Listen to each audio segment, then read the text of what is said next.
Daily life के अंदर हम जितने भी एंड्रॉयड की एप्लीकेशन यूज़ करते हैं उनमें से मोस्टली ज़्यादातर एप्लीकेशन जो है वो किसी न किसी तरीके में डेटा को एक लिस्ट व्यू के अंदर या स्क्रॉलेबल कंटेंट के तौर के ऊपर यूज़र को शो करवाते हैं। हमारे पास जीमेल की एग्जांपल है, व्हाट्सएप की एग्जांपल है, फेसबुक की एग्जांपल है, इंस्टाग्राम की एग्जांपल है। मोस्ट कॉमनली जितनी भी हम डेली लाइफ में एप्लीकेशन यूज़ करते हैं उनमें हमारी एप्लीकेशन किसी न किसी तरीके में हमें डेटा को एक लिस्ट व्यू के अंदर जो है वो शो करवाती है। और इस चीज़ के लिए एंड्रॉयड एसडीके की तरफ से हमें लिस्ट व्यू का कंपोनेंट मिलता है जो कि हमारी इस रिक्वायरमेंट को पूरा करता है। लेकिन जब तक हमारे डेटा सेट का साइज़ छोटा होता है और हमारा डेटा डायनामिकली चेंज नहीं हो रहा होता उस वक्त तक लिस्ट व्यू हमारी रिक्वायरमेंट्स को पूरा कर रही होती है। लेकिन जैसे ही हमारा डेटा सेट कम्प्लेक्स हो जाता है या डायनामिकली चेंज हो जाता है या हमारे डेटा सेट का साइज बड़ा हो जाता है तो उस वक्त लिस्ट व्यू हमारी रिक्वायरमेंट्स को एफिशिएंटली कंप्लीट नहीं करती और हमारी जो एप्लीकेशन की ऑप्टिमाइजेशन होती है, परफॉर्मेंस होती है, वो थोड़ी सी स्लो डाउन हो जाती है, डिग्रेड हो जाती है।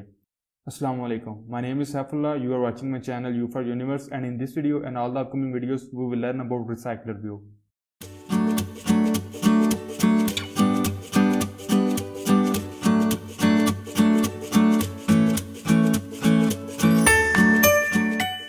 Hello everyone and welcome to your next video on android development. तो स्टार्ट करने से पहले मैं आपको थोड़ा सा इंट्रोडक्शन देना चाहता हूँ रिसाइक्लर व्यू का। रिसाइक्लर व्यू बेसिकली हमारे पास एंड्रॉयड API 21 से इंक्लूड हुआ था हमारी एंड्रॉयड एसडीके में। एंड सेकंड थिंग इसकी जो हमारे पास रिसाइक्लर व्यू है जो बेसिकली ग्रिड व्यू और लिस्ट व्यू दोनों का प्रेडिसेसर है, यानी कि दोनों की ऑप्टिमाइज्ड और एडवांस फॉर्म है वो बेसिकली हमारे पास रिसाइक्लर व्यू में आ जाती है। मैंने ग्रिड व्यू का नाम इसके लिए कि रिसाइक्लर व्यू बेसिकली तीन तरीके से हमारे डेटा को शो करवा सकता है। लिस्ट व्यू के तौर के ऊपर शो करवा सकता है, नॉर्मल जो हमारे पास लिस्ट व्यू होती है सेम एक लिस्ट में स्क्रॉलेबल लिस्ट में शो करवा सकता है, एक ग्रिड की सूरत में ग्रिड व्यू के तौर के ऊपर शो करवा सकता है और स्टैगर्ड ग्रिड की सूरत में शो करवा सकता है। स्टैगर्ड ग्रिड बेसिकली ये होता है कि नॉर्मली ग्रिड की तरह ही हमारा डेटा शो होगा लेकिन जो कॉलम्स का साइज होगा वो डायनामिकली चेंज हो सकता है। एक चीज़ दूसरा ये कि एक दूसरे के रिस्पेक्टिवली भी जो कॉलम्स होते हैं किसी कॉलम का साइज थोड़ा होगा, किसी कॉलम का साइज ज़्यादा होगा। ये हमारे पास है स्टैगर्ड ग्रिड। अब प्रैक्टिकल रिसाइक्लर व्यू के ऊपर काम करने से पहले मैं इस वीडियो में आपको ये बताना चाहता हूँ कि जो आर्किटेक्चर है मेन रिसाइक्लर व्यू का वो क्या है और वो कौन सी टेक्निकल चीज़ें हैं जिनकी वजह से हम लिस्ट व्यू को रिप्लेस करते हैं रिसाइक्लर व्यू के साथ जब भी हमारा डेटा सेट बड़ा हो जाता है या डायनामिकली डेटा सेट हमारा चेंज होना शुरू हो जाएगा या कम्प्लेक्स सब्जेक्ट के साथ हम काम कर रहे होंगे। तो मैं थोड़ा सा आपको विजुअली दिखाता हूँ इसको। नॉर्मली जब मैंने एंड्रॉयड डेवलपमेंट सीखी थी तो एक क्वेश्चन जब लिस्ट व्यू को सीखते हुए मेरे ज़हन में आया था वो ये था कि अगर हमारे पास स्क्रॉल व्यू है प्लस लीनियर लेआउट है जहाँ पे आप देख सकते हैं तो इसके बावजूद भी हमें लिस्ट व्यू की ज़रूरत क्यों पड़ती है। मेरा पॉइंट ये था कि यहाँ पे आप देख सकते हैं हमारे पास एक स्क्रॉल व्यू है, उसके अंदर हमने एक लीनियर लेआउट लगाया और उसके अंदर हमने कुछ आइटम्स दिए हुए हैं। मैं ये कहता था कि सपोज करें हमारे पास जितने भी आइटम हमने लिस्ट के अंदर शो करवाने हैं हम सिंपली उनको ऐड करते जाएंगे, यूजर उनको स्क्रॉल कर सकता है। लेकिन इसमें प्रॉब्लम ये है कि सपोज करें हमारे पास 100 या 500 कोई भी आप नंबर ले लें, इतने हमारे पास व्यू हैं। अब सपोज कर लें हमारी कोई सोशल एप्लीकेशन और उसमें जितने भी हमारे पास लिस्ट आइटम्स है वो काफ़ी ज़्यादा है, फॉर एग्जाम्पल फेसबुक। तो उस सूरत में क्या होगा कि जितने भी आइटम्स होंगे वो एट अ टाइम एग्जिस्ट कर रहे होंगे मेमोरी के अंदर। सपोज करें हमने टोटल 50 जो आइटम्स हैं लिस्ट आइटम्स वो शो करवाने हैं यूजर को, लेकिन स्क्रीन के ऊपर सिर्फ 10 आइटम एट अ टाइम आ सकते हैं। तो जो 40 आइटम्स होंगे जो यूजर नहीं देख रहा और हमें नहीं पता कि यूजर कब देखेगा या देखेगा भी या नहीं, वो इरिस्पेक्टिवली कि यूजर उनको यूज करता है या नहीं, वो हमारी मेमोरी के अंदर जो है वो स्पेस लेंगे, ऑक्यूपाई करेंगे स्पेस को, मेमोरी को, और जो हमारी एप्लीकेशन की परफॉर्मेंस होगी वो बहुत डिग्रेड हो जाएगी, बहुत परफॉर्मेंस डाउन हो जाएगी। तो इस चीज़ के बाद हमारे पास ये आता है कि हम लिस्ट व्यू को यूज़ करते हैं। लिस्ट व्यू किस तरीके से हमारे पास यूज़ करती है हमने देखा हुआ है पीछे के लिस्ट व्यू के अडाप्टर के अंदर हमारे पास एक गेट व्यू का मेथड होता है, वो जितने भी आइटम्स उसने शो करवाने होते हैं एक एक करके आइटम्स को ले लेती है। ये यानी कि 4 हमारे पास आइटम्स हैं जो स्क्रीन के ऊपर विजिबल हैं, प्लस 2 एक्स्ट्रा आइटम उसने क्रिएट किए होते हैं, एक टॉप के ऊपर और एक बॉटम के ऊपर, ताकि अगर यूजर फॉरन जो है वो स्वाइप अप या डाउन करे तो ऑलरेडी प्री डिफाइंड जो हमारे पास जो है वो प्री एग्जिस्टिंग व्यू हमारे पास मौजूद हो, हम फॉरन उसको यूज़ कर लें ताकि हमारे पास जो ऑप्टिमाइजेशन है वो स्क्रोलिंग है वो स्मूथ रहे और जो लैगिंग है हमारे पास लिस्ट व्यू में वो ना आए। लेकिन एक चीज़ ये है कि जैसे ही यूज़र जो है वो मजीद हमारे लिस्ट व्यू में न्यू आइटम्स देखता जाएगा, एट द एंड तो हमारे पास एक ही आइटम होगा बॉटम में जो बेसिकली न्यू आइटम होगा, लेकिन जो वाले आइटम जो यूज़र ऑलरेडी देख चुके हैं वो बेसिकली टॉप के ऊपर हमारे पास हमारी मेमोरी में सेव होते जाएंगे। यूज़र इनको दोबारा यूज़ करता है या नहीं करता इसका हमें नहीं पता, लेकिन इररिस्पेक्टिवली कि यूज़र यूज़ करता है या नहीं वो हमारे पास मेमोरी में अगेन मेमोरी ऑक्यूपाई किए होंगे, हमारी परफॉर्मेंस जो है वो डाउन हो जाएगी। ये वो वजह थी कि जब हमारे पास डेटा सेट बड़ा हो जाता है, साइज बड़ा हो जाता है, आप 500 या 1000 जो है वो व्यूज़ शो करवा रहे हैं यूज़र को, इससे कम नंबर के ऊपर भी आप 50-60 के ऊपर भी जाएंगे तो लिस्ट व्यू हमारी लैग करना शुरू कर जाएगी। एक चीज़ दूसरा ये कि आप कम्प्लेक्स सब्जेक्ट के साथ काम करते हैं या डायनामिकली हम डेटा को रन टाइम के ऊपर चेंज करना है, लिस्ट व्यू के कुछ आइटम्स को रन टाइम के ऊपर डिलीट करना है या ऐड करना है, तो उस सूरत में लिस्ट व्यू हमारे साथ थोड़ी सी उसकी ऑप्टिमाइजेशन इतनी अच्छी नहीं है। तो रिसाइक्लर व्यू में हम क्या करते हैं, वो वाला आइटम जो यूज़र की स्क्रीन से आउट होगा हम उसी को, क्योंकि वो मेमोरी में ऑलरेडी एग्जिस्ट कर रहा है, हम उसी को रिसाइकिल करेंगे। और फिर रिसाइकिल का मतलब यह कि उसी लेआउट को यूज़ करेंगे, उसी लिस्ट आइटम को यूज़ करेंगे, न्यू डेटा उसको देंगे और वो बेसिकली जो व्यू गोइंग ऑन स्क्रीन होंगे वो वाले व्यू जो यूज़र की स्क्रीन के ऊपर जा रहे हैं उनमें उसको ऐड कर देंगे। तो ये थोड़ा सा आर्किटेक्चर था, इसको मजीद मैं आपको बताता हूँ। यहाँ पे अगेन आप देख सकते हैं हमारे पास लिस्ट व्यू है, हमारे पास रिसाइकलर व्यू है। लिस्ट व्यू को हमने देख लिया। रिसाइकलर व्यू के केस में जो वो वाला व्यू जो यूजर की स्क्रीन से आउट हो जाएगा, वही लेआउट हम बेसिकली वही आइटम जो है वो हम नीचे ले आएंगे, रिसाइकल करेंगे, यानी कि न्यू डेटा उसको देंगे, वो बेसिकली चला जाएगा हमारी स्क्रीन के ऊपर। लेकिन यहाँ पे एक बहुत टेक्निकल पॉइंट है जो मैंने आपको बताना है। लिस्ट व्यू के केस के ऊपर नीचे तो हमारे पास मैंने 3-4 लिखे आइटम शो करवाए, यहाँ पे सिर्फ एक ही आइटम होता है हमारे पास। जितने भी आइटम्स हमारे ऊपर जाएंगे वो बेसिकली यूजर ने देख लिए होंगे, लेकिन जितने भी व्यूज हम नीचे आइटम्स क्रिएट करेंगे, लिस्ट आइटम क्रिएट करेंगे, हर एक लिस्ट आइटम के लिए ये चीज इंपॉर्टेंट आपने देखनी है, हर एक लिस्ट आइटम के लिए हमारा पूरे का पूरा जो आइटम का लेआउट होगा वो इन्फ्लेट होगा। लेआउट के अंदर सपोज कर लें हमारे पास इमेज और हमारे पास टेक्स्ट व्यू है। इमेज और टेक्स्ट व्यू दोनों के लिए हम find view bye ID call करेंगे, जो कि हमारे लिए बहुत ज़्यादा रिसोर्स इंटेंसिव प्रोसेस होता है हमारा, वो हम कॉल करेंगे। इसका मतलब है हमारे पास अगर 50 या 60 हमारे पास लिस्ट आइटम्स हैं, तो हर एक आइटम को जब भी हमने जनरेट करना है तो पूरे का पूरा हमने लिस्ट आइटम का लेआउट इन्फ्लेट करना है, एक चीज़। दूसरा ये कि हर एक लिस्ट आइटम के लिए हमें find view bye ID call करना पड़ेगा, depending upon the views inside N list item. लेकिन रिसाइकलर व्यू के केस में क्या होगा, हम पहली दफा तो सपोज करें हमारे पास 10 आइटम्स है तो हमने 12 शो करवाए, एक ऊपर एक्स्ट्रा था एक नीचे एक्स्ट्रा था, सपोज कर लें हमने वो शो करवाए। लेकिन जब भी हम एक व्यू को रिसाइकल करेंगे तो हमें पहली बात है लेआउट इन्फ्लेटर को कॉल करने की जरूरत नहीं पड़ेगी, क्योंकि हमारा जो लेआउट है लिस्ट आइटम का वो ऑलरेडी एग्जिस्ट कर रहा है मेमोरी में। एक चीज, दूसरी चीज ये कि हमें फाइंड व्यू बाय आईडी को भी कॉल करने की जरूरत नहीं पड़ेगी, क्योंकि हमारा जो व्यू था वो ऑलरेडी डेटा को शो करवा रहा था यूजर को और मेमोरी में अवेलेबल है। हम उसी व्यू को उठाएंगे, रिसाइकल करेंगे। रिसाइकल का मतलब है कि हम न्यू डेटा उसको दे देंगे और उसको ऐड कर देंगे at the bottom of the list, और वो जो व्यूज ऑन गोइंग स्क्रीन होंगे, वो वाले व्यूज जो यूजर की स्क्रीन के ऊपर जा रहे हैं उस लिस्ट में ऐड हो जाएगा। मैं इसका आर्किटेक्चर यहाँ पे आपको बताता हूँ, आई होप से यहाँ पे आपको टोटल क्लियर समझ आ जाएगी। विजिबल स्क्रीन आप देख सकते हैं, ये वाले मेरे जो सेकंड और थर्ड नंबर के ऊपर मेरे जो व्यूज हैं, इमेज और मेरा जो टेक्स्ट व्यू है, ये बेसिकली यूजर की स्क्रीन है। यूजर की जो स्क्रॉल डायरेक्शन है वो अपवर्ड्स है। ये वाला व्यू जो फर्स्ट नंबर वाला यूजर ने ऑलरेडी देख लिया हुआ है, और ये जो फिफ्थ नंबर वाला व्यू है, ये बेसिकली आप देख सकते हैं view going on screen. User जैसे ही स्क्रॉल अप करेगा तो ये वाला मेरा व्यू ऊपर जाएगा। अब ये वाला व्यू तो यूजर ने ऑलरेडी देख लिया हुआ है और हमारे पास मेमोरी में एग्जिस्ट भी कर रहा है, इसके लिए हमने लेआउट इन्फ्लेशन भी यूज की थी, इसके लिए हमने फाइंड व्यू बाय आईडी भी यूज किया हुआ था। अब यूजर पॉसिबल है इसको यूज करे, इसको यूज ना करे, इसका हमें नहीं पता। हम क्या करेंगे, हम इसी व्यू को लेके आएंगे। ये व्यू यूजर ने चुके देख चुका हुआ है, यूजर यूज कर चुका है, इसलिए हम इसको स्क्रैप व्यू कहते हैं। इस स्क्रैप व्यू को हम लेके आएंगे अपने रिसाइकल व्यूज में। रिसाइकल व्यूज में हमारे पास वो सारे व्यूज होंगे जो हमने बेसिकली रिसाइकल करने हैं, दोबारा यूज करने हैं। आपको नाम से यह जाहिर होना चाहिए कि रिसाइकल का मतलब है कि एक चीज को दोबारा हम रिसाइकल करेंगे, यूज करेंगे। अब रिसाइकल व्यू को हम भेजेंगे एज अ डर्टी व्यू, क्योंकि ऑलरेडी वो एग्जिस्ट कर रहा है और उसके पास जो डेटा है वो बेसिकली हम यूज नहीं कर रहे।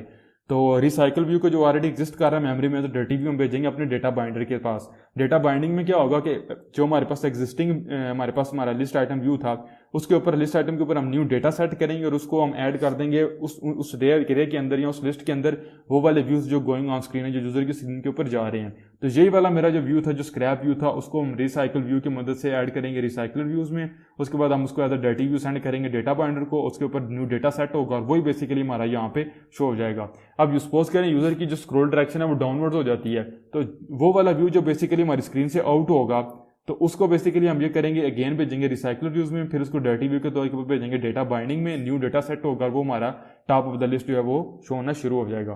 तो गाइस ये था आर्किटेक्चर के हमारा रिसाइकलर व्यू किस तरीके से बिहाइंड द सीन काम कर रहा होता है। ये मैंने इसलिए आपको बताया कि ताकि आप लोगों की जो अंडरस्टैंडिंग है वो बिल्कुल क्लियर हो जाए।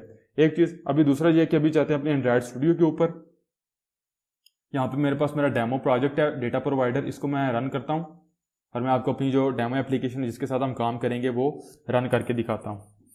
सो गाइस मेरी एप्लीकेशन रन होना शुरू हो गई है। मैं लॉगआउट विंडो के ऊपर जाऊँगा और यहाँ से अपनी डिवाइस की स्क्रीन जो है वो रिकॉर्ड करना शुरू कर दूंगा। तो गाइस आप मेरी एप्लीकेशन को देख सकते हैं, यहाँ पे मेरे पास लिस्ट है। लिस्ट बेसिकली है मेरे पास पाकिस्तान के जो मेन सिटीज़ हैं 12-14, उनके मैंने लिस्ट जो है वो तैयार की है। यहाँ पे आपको जो है वो नज़र आ रहा है सिटी की जो इमेज नज़र आ रही है, प्लस जो नाम नज़र आ रहा है। जैसे क्लिक करूंगा तो उस सिटी की मुझे डिटेल शो होती है। यहाँ पे टॉप के ऊपर उसका नाम है, आपको नीचे इमेज नज़र आ रही है, पॉपुलेशन डिस्क्रिप्शन वगैरह नज़र आ रही है। बैक करेंगे तो ये पूरी आप लिस्ट जो है वो देख सकते हैं। ये बेसिकली आई थिंक 13 मैंने सिटीज़ लिए थे और उसी डेटा को मैंने डुप्लीकेट किया, जो टोटल आई थिंक 26 आइटम्स आपको इस वक्त शो हो रही हैं। और ये बेसिकली हमारे पास जो लेगेसी लिस्ट भी है वो मैंने यूज़ की हुई है। किसी भी सिटी के ऊपर क्लिक करते हैं तो आपको उसकी डिटेल जो है वो शो होती है। इसको स्टॉप करते हैं। अब इसी प्रोजेक्ट को, इसी चीज़ को हमने बेसिकली जो है वो तैयार करना है, इसी एप्लीकेशन को हमने डिज़ाइन करना है यूजिंग रिसाइकल व्यू। अगर मैं अपने प्रोजेक्ट के ऊपर जाऊं तो अगर अपने पैकेज के अंदर आऊं तो यहाँ पे आपको मजीद 4 पैकेज नजर आएंगे। डेटा का पैकेज आपको नजर आएगा, मॉडल का पैकेज नजर आएगा, सैम्पल पैकेज नजर आएगा, प्लस यूआई पैकेज नजर आएगा। यूआई में मेरे पास 2 चीज़ें हैं। मेन एक्टिविटी है जिसके अंदर अगर मैं इसके लेआउट के ऊपर जाऊं तो आपको सिर्फ एक लिस्ट भी नजर आएगी। किसी भी आइटम के क्लिक के ऊपर मैंने लिस्नर लगाया हुआ है, यहाँ पे आप देख सकते हैं। जिस भी आइटम के ऊपर क्लिक होगी उसकी बेसिकली मैं आईडी लूंगा और वो आईडी में पास करूंगा अपनी डिटेल एक्टिविटी को, और ये डिटेल एक्टिविटी बेसिकली मेरे जो उस सिटी की डिटेल होगी जिसके ऊपर क्लिक होगा उसकी डिटेल शो करवाएगी। अगर मैं जाऊँ अपने सैम्पल पैकेज के अंदर, यहाँ पे मेरे पास एक क्लास है सैम्पल डेटा प्रोवाइडर। तो ये बेसिकली मेरे पास स्टैटिक क्लास है। इसके अंदर 2 मेरे पास क्लास लेवल के मेंबर्स हैं। सिटी डेटा आइटम लिस्ट है, डेटा आइटम मैप है। बेसिकली मैंने इन दोनों के अंदर एक ही डेटा को जो है बेसिकली ऐड किया, यहाँ पे नीचे आप देख सकते हैं। और रन टाइम के ऊपर मैं इन दोनों को एक्सेस कर सकता हूँ। अगर मुझे सिंपल लिस्ट चाहिए तो मैं ये वाला डेटा मेंबर यूज़ करूँगा, अगर मुझे मैप चाहिए तो फिर मैं ये वाला डेटा आइटम जो है वो यूज़ करूँगा। अगर मैं जाऊँ अपने मॉडल पैकेज के अंदर और मेरी जो मॉडल क्लास है सिटी डेटा आइटम वो आपको नज़र आ रही है। मेरे पास कुछ क्लास लेवल मेंबर्स हैं, सिटी आईडी है, नेम है, रैंक है, प्रोविंस है, पॉपुलेशन है, डिस्क्रिप्शन है, इमेज है। एक चीज़ आपको मैं बता दूं, यहाँ पे आपको आईडी नज़र आ रही है। मैं चेक कर रहा हूँ मेरी आईडी नल तो नहीं, क्योंकि मैं सैम्पल जो मेरी सैम्पल डेटा प्रोवाइडर है वहाँ से आईडी नल पास कर रहा हूँ। तो यहाँ पे मैं ये चेक कर रहा हूँ कि अगर मेरी आईडी नल है तो UUID.random UUID में ले रहा हूँ। UUID का मतलब है यूनिवर्सल यूनिक आइडेंटिफिकेशन या आईडी कह सकते हैं आप इसको। ये बेसिकली हमारे पास ग्लोबली यूनिक आईडी और जनरेट होती है इस क्लास की मदद से। उसको मैं कन्वर्ट कर रहा हूँ स्ट्रिंग में और उसको मैं स्ट्रिंग आईडी में असाइन कर रहा हूँ। आप में भी ये सोचें कि नॉर्मली तो आईडी जो हमारे पास होती है वो इंटीजर वगैरह में होती है, स्ट्रिंग में नहीं होती। लेकिन जब हम एंड्रॉइड के ऊपर काम करते हैं तो प्रोफेशनल अप्रोच हमारे पास ये है कि मेनली हम एंड्रॉइड के अंदर जब भी हम काम करेंगे तो आईडी हम एज अ स्ट्रिंग लेते हैं। यही बेसिकली मेरा जो प्रोजेक्ट होगा इसको मैं यूज़ करूंगा। नेक्स्ट जो हमारा कोर्स है इसको लाइट डेटाबेस, उसके साथ भी मैं इसी प्रोजेक्ट को यूज़ करूंगा। नीचे मेरे पास सिंपली मेरे गेटर सेटर्स हैं, इसको मैं क्लोज करता हूँ, इसको भी मैं क्लोज करता हूँ। अगर मैं मेन एक्टिविटी के ऊपर आऊँ, यहाँ पे देखेंगे किसी भी मेरे लिस्ट आइटम के ऊपर क्लिक होगी तो मैं अपने एम डेटा लिस्ट के अंदर से उसको बेसिकली पास करूंगा वो वाली पोजीशन, और वो वाला जो मुझे ऑब्जेक्ट रिटर्न होगा उस पोजीशन के ऊपर उसकी आईडी मैं जो है वो यहाँ पे ले लूंगा, सिटी आईडी। और उसको मैं टोस्ट के अंदर भी शो करवा रहा हूँ, उसको मैं इंटेंट के अंदर भी जो है वो उसको पास करवा रहा हूँ अपनी। यहाँ पे देख सकते हैं पुट एक्स्ट्रा मैंने किया हुआ है अपनी डिटेल एक्टिविटी में। डिटेल एक्टिविटी में मैं इस वैल्यू को सिटी आईडी को लूंगा यहाँ पे तो स्ट्रिंग, और फिर मैं इसको पास कर दूंगा डिस्प्ले सिटी डेटा के मेथड को। और इस मेथड के अंदर बेसिकली मैं ये कर रहा हूँ कि जो मेरे पास अगेन जो सिटी डेटा आइटम है उसका ऑब्जेक्ट क्रिएट करूंगा, और सैम्पल डेटा प्रोवाइडर से मैं अब चूंकि मेरे पास मैंने ऑब्जेक्ट लेना है और ऑब्जेक्ट मैंने लेना है की बेस के ऊपर, तो मैं जो यूज़ करूंगा मैं बेसिकली मैप को यूज़ करूंगा और इसको मैं पास करूंगा की, तो मुझे वो वाला इस की के अगेंस्ट कोई भी जो ऑब्जेक्ट मैंने सेव किया है वो मुझे मिल जाएगा। और नीचे मैं उसकी जो इन्फॉर्मेशन है वो शो करवा रहा हूँ। ये कोड ऑलरेडी हमने देखा हुआ है किस तरीके से हमने इनपुट स्ट्रीम के थ्रू एसेट्स के फोल्डर के अंदर से हम जिसको रीड करते हैं। अगर मैं एसेट्स के फोल्डर के अंदर जाऊँ तो यहाँ पे मुझे जितने भी मेरे सिटीजन के क्रॉसपॉन्डिंग उनके नाम के अगेंस्ट मेरे पास यहाँ पे डिफरेंट इमेजेस भी अवेलेबल हैं। सो गाइस यहाँ पे इस वीडियो को मैं स्टॉप करता हूँ। होप सो आप लोगों को समझ आ चुकी होगी कि हमारे पास लिस्ट व्यू कौन कौन सी प्रॉब्लम जनरेट करता है और हम क्यों रिसाइकलर व्यू को यूज़ करते हैं। Behind the scene recycler view में क्या हो रहा होता है, उसका आर्किटेक्चर, उसकी टेक्निकलिटी क्या है। फिर मैंने आपको बताया कि हमारा जो सैम्पल प्रोजेक्ट है वो क्या है, आपको समझ आ चुकी होगी। आप लाजमी नहीं सैम्पल डेटा यूज़ करें मेरी तरह, आप डमी कोई भी वैल्यूज यूज़ कर सकते हैं, सिर्फ टेक्स्ट भी यूज़ कर सकते हैं, कोई इमेजेस वगैरह डमी आप यूज़ कर सकते हैं। एक दूसरी चीज़ मैं आपको बताना चाहता हूँ वीडियो एंड करने से पहले कि लिस्ट व्यू के अंदर कुछ चीज़ें बिल्ड इन है जो हमें रिसाइकलर व्यू के अंदर नहीं मिलती। फॉर एग्जाम्पल जब भी हम लिस्ट व्यू के किसी आइटम के ऊपर क्लिक करते हैं तो हमें एक रिपल इफेक्ट मिलता है, एनिमेशन मिलती है, वो हमें नहीं मिलती।